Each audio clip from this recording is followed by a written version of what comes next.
Aboriginal and Torres Strait Islander people are advised that this film contains images of people who have passed. A few little words. First of all is Kaya, Wanju, Yo Konali Maya Kao, Neja Nunak Nini Karas and Kawi Wallak Wanju Nejanang, Neja Menang Buja, Buja Budia Weir Mort, Buja Budia Moke Weir Mort, Aliwa. I've just basically said hello, I see you here today, welcome to our home fire. This is where we all come together today to sit, learn, laugh, talk and share. This is the land of our Menang people. It's also the land of the spirits of our ancestors, our Wirran Mort, who have been roaming through here for many, many thousands of years.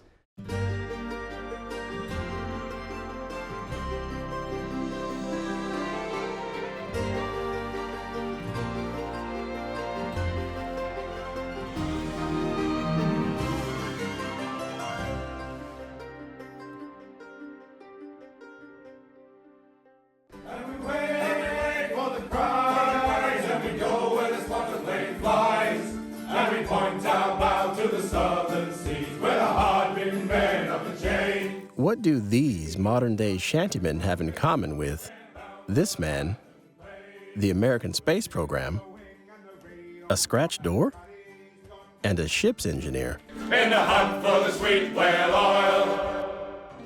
Whales. Historical and 20th century images and stories of whaling abound in Western culture, but the story of whaling around Albany goes back much further. The Mamang is our name for the whale. And in fact, in front of us, we have our nursery known as Mamang Court. It's like whale heart. So whaling has been a big part of our local culture for thousands and thousands of years. American and British ships had been hunting whales in these waters for decades before the town of Albany was founded.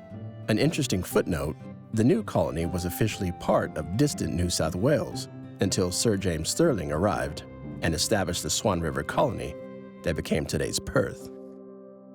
First recorded visit of a whaling ship to this area was actually in 1800. So that's 26 years before the Albany settlement was established. So this is actually West Australia's oldest industry. Visiting whaling ships, the first ones recorded here were British, but very soon the American whalers got into the act, and they were probably the largest nation involved with whaling. And that went right through from 1800 through to about the 1880s, and this is the age of sail.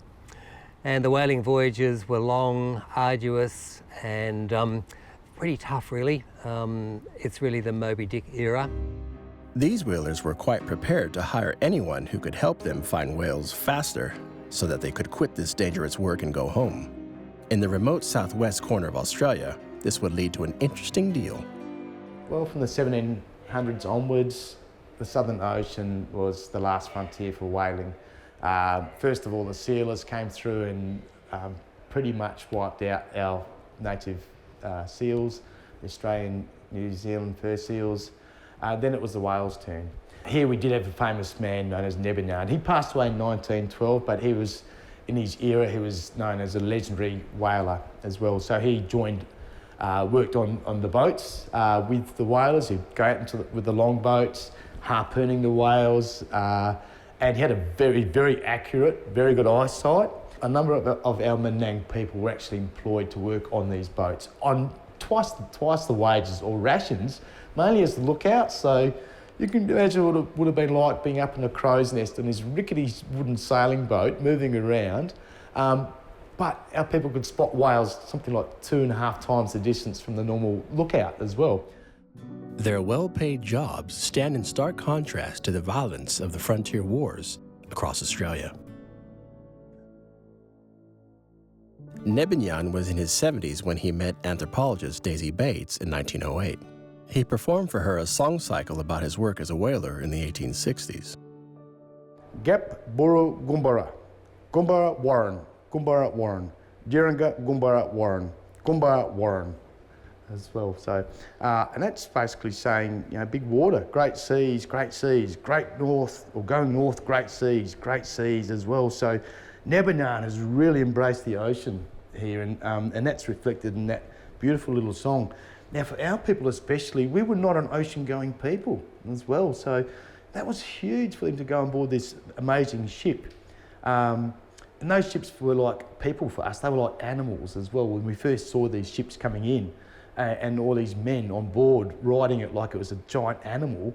For Nebanyan to have jumped on board one of these animals and for it to have taken them out to the mighty oceans, I mean, that in itself is very, very, very brave of him for a start.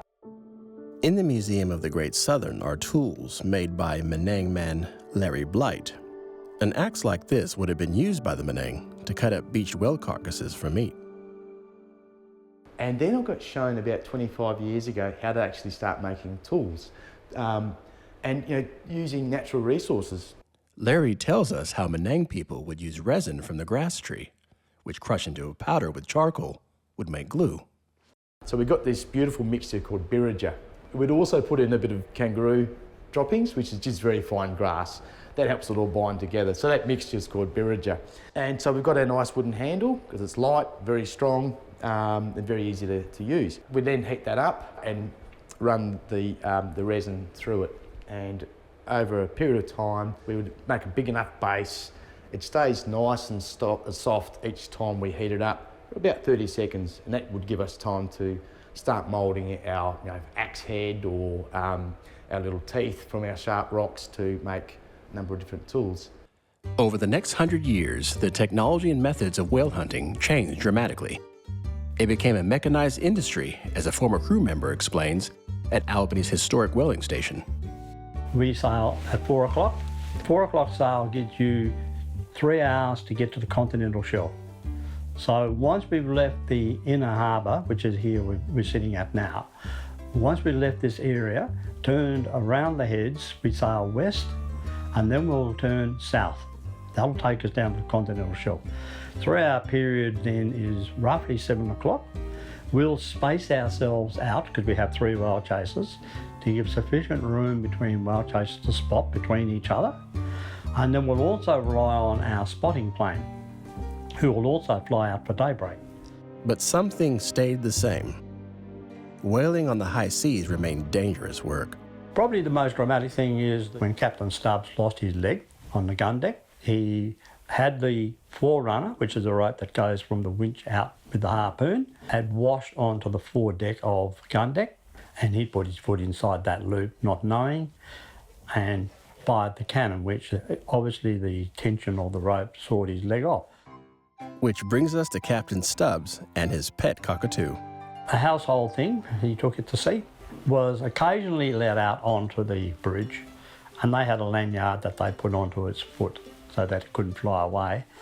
The crew, from belief, weren't really happy about it because he'd like to wander around and nibble toes. On the rough days, the cabin door would be shut, but did a good job of trying to chew that vent right out of the captain's door so he could get out. But unfortunately, there was a day it wasn't on the lanyard, and it got a fright and flew over the side. I know Ches ordered a couple of guys to jump over, and I do believe from the transcript that I read, one of them tried to give it mouth to beak. And where does the American space program fit into our story about whaling?